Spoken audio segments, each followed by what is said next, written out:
Hello guys, welcome to literature inside தமிழில். இன்னைக்கு நம்ம பார்க்க போற poem Fra Lippi. Author name Robert Browning. இவங்க 1812 டு 1889 வரை வாழ்ந்த விக்டோரியன் ஏஜ் சார்ந்த one of the greatest poet. லண்டன்ல பிறந்திருக்காரு. இவரு ட்ராமாட்டிக் மோனோலாக்ஸ் எழுதுறதுல பெஸ்ட் அப்படின்னு சொல்றாங்க. ட்ராமாட்டிக் மோனோலாக் அப்படின்னா என்னன்னா, ஒரு கதையுடைய ஸ்பீக்கரோ இல்ல ஒரு கேரக்டரோ அவர் மட்டுமே பேசிட்டு இருப்பாங்க. மத்தவங்கள பேச விடாம அவர் மட்டுமே பேசிட்டு இருக்காங்க. அவருடைய பேச்சின் மூலமாக நமக்கு அவங்கள பத்திய விஷயங்கள், அதாவது அவருடைய கேரக்டர், தாட்ஸ் என்ன, அவங்களுடைய எமோஷன்ஸ் என்னன்றது எல்லாமே ரிவீல் ஆகும். இதுக்கு பேர் தான் ட்ராமாட்டிக் மோனோலாக். இவருடைய மேஜர் ஒர்க்ஸ் என்னலான்னா my last duchess, Andrea del Sarto, Fra Lippi, Rabbi Ben Ezra and the ring and the book. Fra Lippi அப்படின்னு ரெனசன்ஸ் பீரியடை சார்ந்த ஒரு ரியல் லைஃப் பெயிண்டர் இருந்தாரு. அவரையும் அண்ட் ராபர்ட் ப்ரௌனிங் அவர்களுடைய idea of art, realism and human life இதெல்லாத்தையும் சேர்ந்து present பண்ணப்பட்டது தான் இப்போ நம்ம பார்க்க போற போம் ஃப்ரா லிப்பி. இதுவும் ஒரு ட்ராமாட்டிக் மோனோலாக் தான். Now let's get into the summary. But அதுக்கு முன்னாடி நம்ம சேனலை நீங்க ஃபர்ஸ்ட் டைம் பாக்குறீங்கன்னா மறக்காம சப்ஸ்கிரைப் பண்ணிக்கோங்க. ஃப்ரா லிப்பி இவர் ஒரு மாங்க் அண்ட் பெயிண்டரும் கூட. இந்த மாங்க அவருடைய மொனாஸ்ட்ரியில இருக்கவங்க எல்லாம் ஹோலி பெயிண்டிங்ஸ் மட்டும் தான் பண்ணணும் அப்படின்னு சொல்லுவாங்க. பட் இவருக்கு ஆர்டினரி வேர்ல்ட்ல இருக்க ரியலிஸ்டிக் பெயிண்டிங்ஸ் பண்ணணும் அப்படின்னு தான் ஆசை. பட் அந்த மொனாஸ்ட்ரியில இருக்க ஹெட்ஸ் எல்லாம் இல்ல அதெல்லாம் தப்பு, ஹோலி பெயிண்டிங்ஸ் மட்டும் தான் பண்ணணும் அப்படின்னு சொல்லி இவரை ரெஸ்ட்ரிக்ட் பண்றாங்க. இந்த போம் எப்படி ஸ்டார்ட் ஆகுதுன்னா, ஃப்ரா லிப்பி நைட் டைம்ல ப்ராஸ்டியூஷன் நடக்கக்கூடிய அந்த ஏரியால நடந்து வந்துட்டு இருப்பாரு. இவர் அப்படி வரும்பொழுது 2 நைட் செக்யூரிட்டிஸ் இவரை பிடிச்சிடுறாங்க. இவரு நல்லா நைட் லைஃப் எல்லாம் என்ஜாய் பண்ணிட்டு பார்ட்டி பண்ணிட்டு தன்னுடைய மொனாஸ்ட்ரிக்கு ரிட்டர்ன் ஆயிடலாம் அப்படின்னு போயிட்டு இருப்பாரு. அந்த வழியில தான் காட்ஸ் இவரை பிடிச்சிடுறாங்க. இந்த காட்ஸ்க்கு இவர் மாங்க் தானா அப்படின்னே சந்தேகமா இருக்கு. ஏன்னா மாங்க் எல்லாம் இந்த டைம்ல மொனாஸ்ட்ரியில தான் இருப்பாங்க. அவங்களுக்கு இந்த மாதிரியான பார்ட்டி லைஃப் எல்லாம் ரெஸ்ட்ரிக்டடா இருக்கும். பட் ஒரு மாங்க் இந்த டைம்ல, அதுவும் ப்ராஸ்டியூஷன் நடக்கக்கூடிய இந்த ஏரியால இருக்காரே அப்படின்னு இவரு சந்தேகப்படுறாங்க. இப்போ ஃப்ரா பேச ஆரம்பிக்கிறாரு. என் பேரு ஃப்ரா லிப்பி, நான் ஒரு மாங்க். என்னடா ஒரு மாங்கா இருந்துட்டு இப்படி குடிச்சிட்டு ஸ்ட்ரீட்ல லேட் நைட் டைம்ல சுத்திட்டு இருக்கேனேன்னு பாக்குறீங்களா? இதை நான் எக்ஸ்பிளைன் பண்றேன். பட் அதுக்கு முன்னாடி என்னுடைய கழுத்துல இருந்து கையெடுங்க அண்ட் அந்த டார்ச்சை என்னோட ஃபேஸ்ல அடிக்காதீங்க அப்படின்னு சொல்றாரு. பட் இருந்தாலும் அந்த காட்ஸ் இவரை ரொம்ப ஹார்ஷா தான் ஹேண்டில் பண்றாங்க. இப்போ ஃப்ரா என்ன சொல்றாருன்னா, உங்களுக்கு காசிமோ ஆஃப் த மெடிசி யாருன்னு தெரியுமா? அவர் தான் என்னுடைய ஸ்பான்சர். இப்போ நீங்க கையெடுங்க, அப்படி எடுக்கலனா அதுக்கான கான்சிக்வன்சஸை நீங்க மீட் பண்ண வேண்டி வரும். அவர் உங்களை பாத்துக்குவாரு அப்படின்னு சொல்றாங்க. உடனே அந்த செக்யூரிட்டிஸ் பயந்து போய் கையெடுத்துடுறாங்க. பிகாஸ் மெடிசி ஃபேமிலி ரொம்பவே இன்ஃப்ளூயன்ஷியலான ஃபேமிலி. இப்ப ஃப்ரா அந்த செக்யூரிட்டிஸை திட்ட ஆரம்பிக்கிறாரு. அந்த செக்யூரிட்டிஸை ஃப்ரா ஜூடாஸ் அப்படின்னு கூப்பிடுறாரு. ரொம்ப கோவப்படுறாரு. அந்த செக்யூரிட்டிஸ் இப்ப ஃப்ரா கிட்ட சாரி கேக்குறாங்க. ஃப்ராவுமே ஓகே, உங்க மேல எனக்கு கோவம்லாம் இல்ல, நீங்க எப்போ நான் தங்கியிருக்க மொனாஸ்ட்ரிக்கு வந்தாலும் உங்களுக்கு நான் ட்ரிங்க்ஸ் தருவேன் அப்படின்னு சொல்றாரு. செக்யூரிட்டிஸ்க்கு ரொம்ப ஷாக், ஒண்ணுமே புரியல. என்னடா இவர் மாங்கா இருக்காரு, நீங்க மொனாஸ்ட்ரிக்கு வந்தா உங்களுக்கு ட்ரிங்க்ஸ் எல்லாம் கொடுப்பேன்னு சொல்றாரு, இவர் எப்படிப்பட்டவரா இருப்பாருன்னு சொல்லி ரொம்ப கன்ஃபியூஸ் ஆகுறாங்க அந்த செக்யூரிட்டிஸ். இப்போ ஃப்ரா என்ன சொல்றாருன்னா, ஒரு செக்யூரிட்டியை பார்த்து நான் உன்னை ஒரு மர்டரர் மாதிரி பெயிண்ட் பண்ண போறேன்னு சொல்றாரு. ஒரு கையில ஸ்வாடும் இன்னொரு கையில வெட்டின தலையும் இருக்க மாதிரி உன்னை நான் பெயிண்ட் பண்ண போறேன் அப்படின்னு சொல்றாரு. இதை கேட்ட உடனே இன்னொரு செக்யூரிட்டிஸ் இவரை யாருன்னு ரெகக்னைஸ் பண்ணிடுறான். நீங்கள் இப்போ தானே ஒரு ஃபேமஸ் பெயிண்டர் தானே அப்படின்னு ரெகக்னைஸ் பண்ணிட்டு ரொம்ப எக்ஸைட் ஆகி அவர்கிட்ட பேசிட்டு இருக்கான். ஃப்ராக்கும் ரொம்ப சந்தோஷமாயிடுது. அவங்க 2 பேரையும் ஓரமா கூட்டிட்டு போயிட்டு, நான் ஏன் இங்க வந்தேன், இன்னைக்கு என்ன நடந்தது அப்படின்றதெல்லாம் அவங்க 2 பேர்ட்டையும் சொல்றேன் அப்படின்னு சொல்றாரு. இது கேட்டதுக்கு அப்புறம் என் மேல எந்த தப்பும் இல்லைன்னு நீங்களே புரிஞ்சுக்குவீங்க அப்படின்னு சொல்லிட்டு அன்னைக்கு நடந்தது எல்லாத்தையும் சொல்ல ஆரம்பிக்கிறாரு. நான் என்னுடைய ஸ்டுடியோல செயின்ஸோட பெயிண்டிங்கை பெயிண்ட் பண்ணிட்டு இருந்தேன். பட் ரொம்ப போரிங்கா இருந்தது. விண்டோ வழியா ஏதோ ஒரு சத்தம் கேட்டது. எட்டி பார்த்தா ஒரு பேண்ட் மியூசிக் பிளே பண்ணிட்டு போயிட்டு இருந்தாங்க. எனக்கும் அந்த ஃபெஸ்டிவல்ல கலந்துக்கணும்னு ஆசையா இருந்தது. பட் மொனாஸ்ட்ரியில கேட்டா வெளியே விட மாட்டாங்க இல்லையா? ஸோ விண்டோ வழியா ஒரு நீளமான கிளாத்தை வெளியே போட்டுட்டு அது கயிறு மாதிரி யூஸ் பண்ணி வெளியே வந்துட்டேன். செலிப்ரேஷன் எல்லாம் முடிஞ்சு இப்போ மொனாஸ்ட்ரிக்கு ரிட்டர்ன் ஆகிற வழியில தான் நீங்க என்ன பிடிச்சிட்டீங்க, நான் உங்ககிட்ட மாட்டிக்கிட்டேன் அப்படின்னு சொல்றாரு. பட் இது கேட்ட அந்த செக்யூரிட்டி கார்ட்ஸ் இவரை நம்பல. இவங்க தன்னை நம்பல அப்படிங்கறத அவங்களுடைய ஃபேஸ் எக்ஸ்பிரஷனை வச்சு இவர் தெரிஞ்சுக்கிறாரு. உடனே இவர் தன்னுடைய சைல்ட்ஹுட்டை பத்தி சொல்ல ஆரம்பிக்கிறாரு. இவரு சின்ன வயசுல இருக்கும் போதே அவங்க பேரண்ட்ஸ் 2 பேருமே ஒரு ஆக்சிடென்ட்ல இறந்து போயிடுறாங்க. இவரு அவங்க ஆன்ட்டி கூட தான் வளர்றாரு. பட் இவருக்கு சரியா சாப்பாடு கொடுக்க மாட்டாங்க, ரொம்ப அடிப்பாங்க. அந்த மாதிரிலாம் கஷ்டமான சூழ்நிலையில இருந்தாரு. ரோட்லயே தான் இருப்பாரு. ரோட்ல எது கிடைக்குதோ அதை எடுத்து சாப்பிட்டுட்டு இருப்பாராம். இப்படியே நாட்கள் போயிட்டு இருக்கும் போது ஒரு நாள் அந்த ரோட்ல வந்த மாங்க் இவரை பார்த்து இவருக்கு ஒரு பிரெட் கொடுக்குறாரு. கொடுத்துட்டு என் கூட சர்ச்சுக்கு வரியா, மாங்க் ஆகுறியா, இந்த உலக வாழ்க்கையெல்லாம் விட்டுட்டு மாங்க் ஆயிடு அப்படின்னு சொல்றாரு. அப்போ இவருக்கு வெறும் 8 வயசு தான். ஓகே, நமக்கு என்ன தேவை, ஃபுட் வேணும் அண்ட் தங்குறதுக்கு சேஃப்டியான ஒரு இடம் வேணும். மொனாஸ்ட்ரிக்கு போயிட்டா அதெல்லாம் கிடைச்சிரும் அப்படின்னு சொல்லி அந்த 8 வயசுல இவரு மொனாஸ்ட்ரிக்கு மாங்கா போயிடுறாரு. இப்ப அந்த மொனாஸ்ட்ரியில இவருக்கு தேவையான ஃபுட், ஷெல்டர், எஜுகேஷன் எல்லாமே கிடைச்சது. பட் இருந்தாலும் அங்க இருக்க ஸ்ட்ரிக்ட் டிசிப்ளின்குள்ள இவரால வர முடியல. இவரு ஸ்ட்ரீட்ஸ்ல இருக்கும் போது டிஃபரெண்ட் கைண்ட்ஸ் ஆஃப் ஆர்டினரி பீப்புளை பாக்குறது இவருக்கு ரொம்ப பிடிக்கும். பட் இப்போ இப்படி மொனாஸ்ட்ரியில வந்து அடைஞ்சு கிடக்கிறது இவருக்கு சுத்தமா பிடிக்கல. அது மட்டும் இல்லாம அங்க லாட்டின் கத்துக்க சொன்னாங்க. பட் இவருக்கு லாட்டின் கத்துக்கிறதுல சுத்தமா விருப்பம் இல்ல. இவரும் ட்ரை பண்ணாரு. இவருக்கு ஃபைனலி லாட்டின்ல ஒரே ஒரு வேர்ட் தான் கத்துக்கிட்டாரு, ஆமோ. அது மட்டும் தான். ஆமோ அப்படின்னா லவ் அப்படின்னு அர்த்தம். இப்படியே போக போக இவருக்கு பெயிண்டிங் மேல இன்ட்ரெஸ்ட் வருது. இவருக்கு பெயிண்டிங் நல்லா வருது அப்படிங்கறத அந்த மொனாஸ்ட்ரியில இருக்க பீப்புள் தெரிஞ்சுக்கிட்டாங்க. ஃபர்ஸ்ட் பேப்பர்ல பெயிண்ட் பண்றாரு. அதுக்கப்புறம் மொனாஸ்ட்ரியில இருக்கக்கூடிய வால்ஸ்ல பெயிண்ட் பண்ண ஆரம்பிச்சிடுறாரு.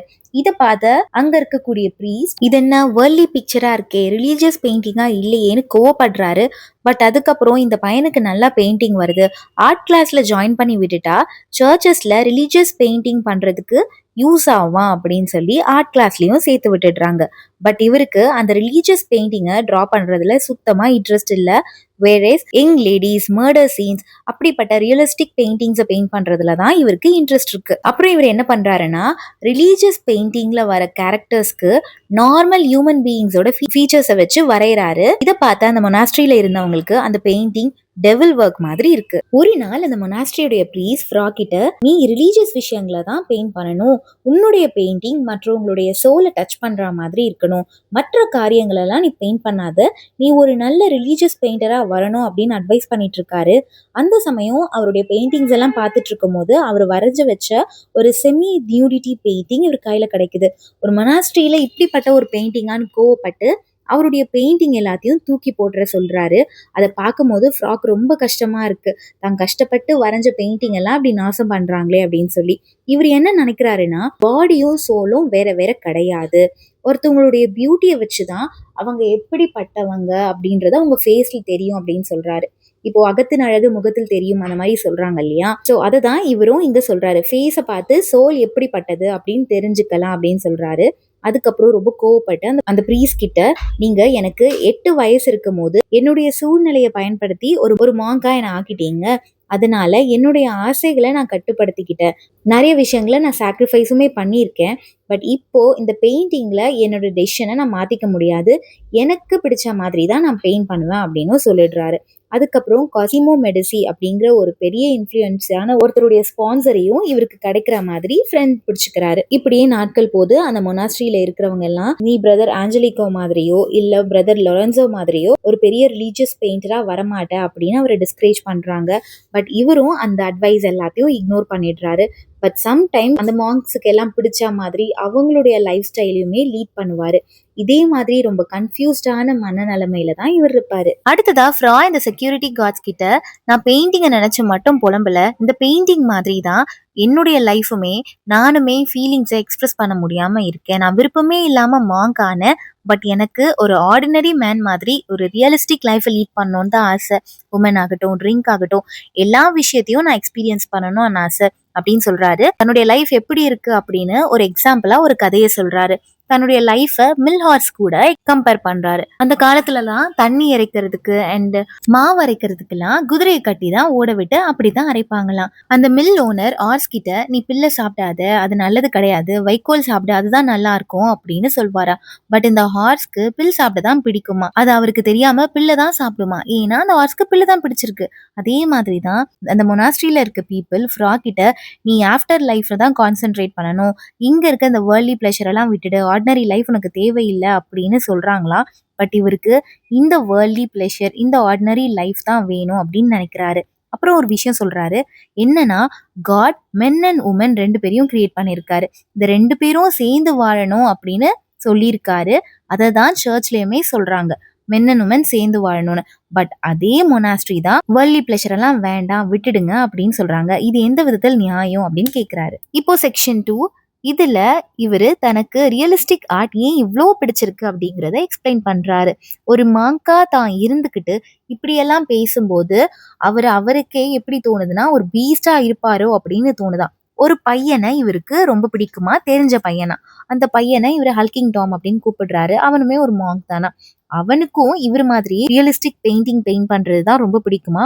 இவர் என்ன சொல்றாருன்னா, அந்த பையனும் என்ன மாதிரியே அவனுடைய லைஃப்ல நிறைய பிரச்சனைகளை ஃபேஸ் பண்ணுவான் அப்படின்னு சொல்றாரு. இப்போ அந்த காட்ஸ் கிட்ட உங்களுக்கும் எனக்கும் பெரிய வித்தியாசம்லாம் ஒன்றும் இல்லை, நம்ம எல்லாரும் ஒண்ணுதான். ஏன்னா உங்களுக்கும் லாட்டின் தெரியாது, எனக்கும் லாட்டின் தெரியாது. பட் நீங்க இந்த உலகத்துல இருக்க எல்லாத்தையும் அனுபவிக்கிற அளவுக்கு என்னால அனுபவிக்க முடியாது. பட் உங்களால எல்லாத்தையுமே அனுபவிக்க முடியும். பட் அதுக்காக நீங்க காட்க்கு தேங்க்ஸ் கூட சொல்ல மாட்டீங்க. இந்த உலகத்தை அப்ரிஷியேட் பண்ண மாட்டீங்க. பட் எனக்கு அப்ரிஷியேட் பண்ணணும்னு தோணுது.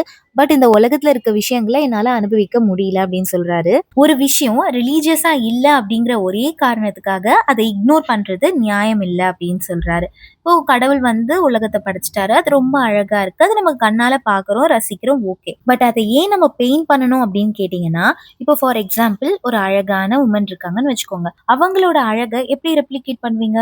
பெயிண்ட் பண்றது மூலமா தான் அவங்களுடைய அழகை ரெப்ளிகேட் பண்ண முடியும்.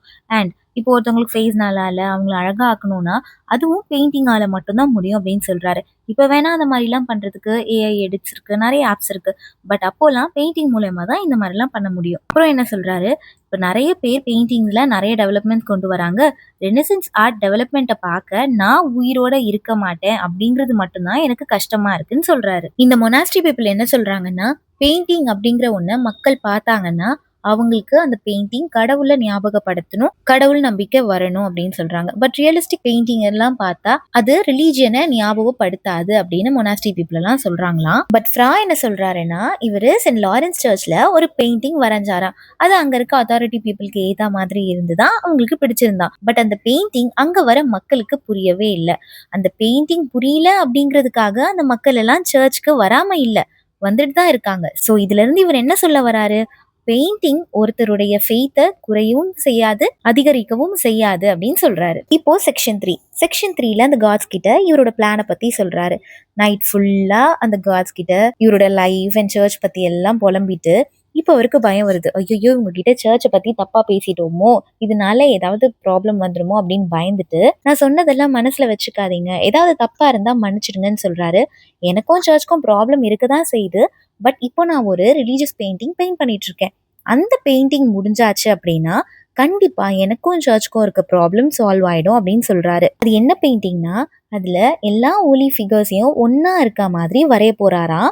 இவருடைய போர்ட்ரேட்டை மட்டும் கொஞ்சம் தனியா டிட்டாச்சா இருக்க மாதிரி வரைய போறாராம். பிகாஸ் இவரு normal human being holy figures கூட ஜாயின் பண்ண முடியாது, அதனால டிட்டாச்சா வரையறாரு. அது மட்டும் ரீசன் இல்ல, இவரு இந்த ரிலீஜியஸ் வேர்ல்ட்ல இருந்து ஆட்மன் அவுட் மாதிரி தான் ஃபீல் பண்றாரு. அதுவும் ஒரு ரீசன் தான். இப்போ அந்த பெயிண்டிங்ல இருக்க ஏஞ்சல்ஸ் என்ன பண்ணுமா, இவரையுமே அந்த பிக்சர்ல இருக்காரு இல்லையா, இவருடைய பிக்சரை பார்த்து அந்த பெயிண்டிங்ல இருக்க ஏஞ்சல்ஸ் எல்லாம், இங்க பாரு இவர் தான் நம்மளை கிரியேட் பண்ணாருன்னு ஒரு ஏஞ்சல் மற்ற ஏஞ்சல் கிட்ட எல்லார்கிட்டையும் சொல்லுமா.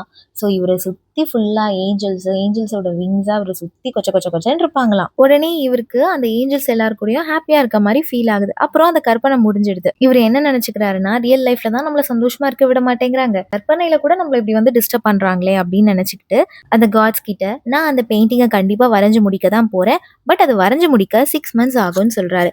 பேசிக்கிட்டே இப்ப அந்த இடத்த விட்டு மூவ் பண்றாரு. அந்த காட்ஸ்க்கு குட் பை சொல்லிட்டு அப்படியே அந்த இடத்த விட்டு கொஞ்சம் கொஞ்சமா நகர்ந்து போறாரு. எனக்கு அந்த லைட்ஸ் எல்லாம் வேண்டாம், எந்த ஹெல்ப்பும் வேண்டாம் அப்படின்னு சொல்லிட்டே போறாரு. அவர் போகும்போது அந்த ஸ்ட்ரீட் எல்லாம் ரொம்ப குவயர்ட்டா இருக்கான்.